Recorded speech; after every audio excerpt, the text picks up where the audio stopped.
തമിഴ്നാട് കോയമ്പത്തൂർ സെൽവപുരം സ്വദേശി 39 വയസ്സുള്ള നാഗരാജിനെയാണ് excise inspector Sudhi K സത്യപാലന്റെ നേതൃത്വത്തിലുള്ള സംഘം പിടികൂടിയത്.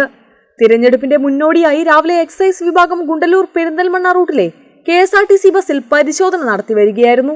എക്സൈസിന്റെ പരിശോധനയിൽ പരിഭ്രാന്തനായ നാഗരാജിനെ കൂടുതൽ ചോദ്യം ചെയ്തപ്പോഴാണ് പണം കണ്ടെടുത്തത്. കഴിഞ്ഞ മാർച്ചിൽ നടന്ന സ്പെഷ്യൽ ഡ്രൈവിന്റെ ഭാഗമായിട്ട് ഒന്നുകൂടെ എൻഫോഴ്സ്മെന്റ് പ്രവർത്തനം കേരളത്തിന്റെ പല സ്ഥലങ്ങളിൽ ശക്തിപ്പെടുത്തുകയാണ് ചെയ്യുന്നത്. അതിന്റെ ഭാഗമായി പ്രത്യേകിച്ച് ചെക്ക് പോസ്റ്റുകൾ കേന്ദ്രീകരിച്ചുള്ള വാഹന പരിശോധനയും വളരെയധികം സ്ട്രിക്റ്റ് ആയിട്ടുള്ള രീതിയിൽ ഞങ്ങൾ ചെയ്യുന്നുണ്ട്.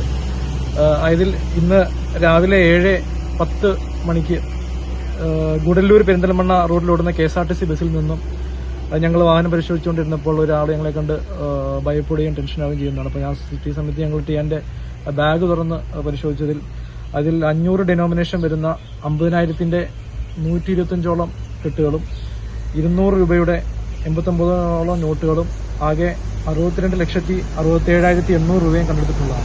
500 രൂപ അടങ്ങിയ 50,000 രൂപയുടെ 125 കെട്ടുകളും 200 രൂപയുടെ 17,800 രൂപ അടങ്ങിയ ഒരു കെട്ടുമാണ് ഇയാളിൽ നിന്ന് കണ്ടെടുത്തത്. സ്വർണ്ണപ്പണിക്കാരനാണ് നാഗരാജ്. എഴുത്തു ലോട്ടറിയുമായി ഇയാൾക്ക് ബന്ധമുണ്ടോ എന്ന് പരിശോധിക്കുന്നുണ്ട്. പ്രതിയെയും പണവും എൻഫോഴ്സ്മെന്റ് വിഭാഗത്തിന് കൈമാറുമെന്ന് ഇൻസ്പെക്ടർ പറഞ്ഞു.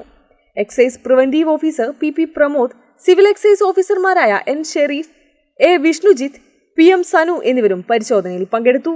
കേരള വിഷൻ, വണ്ടൂർ. Omega 3 അടങ്ങിയ Dr. B സാമ്പാർ പൊടി.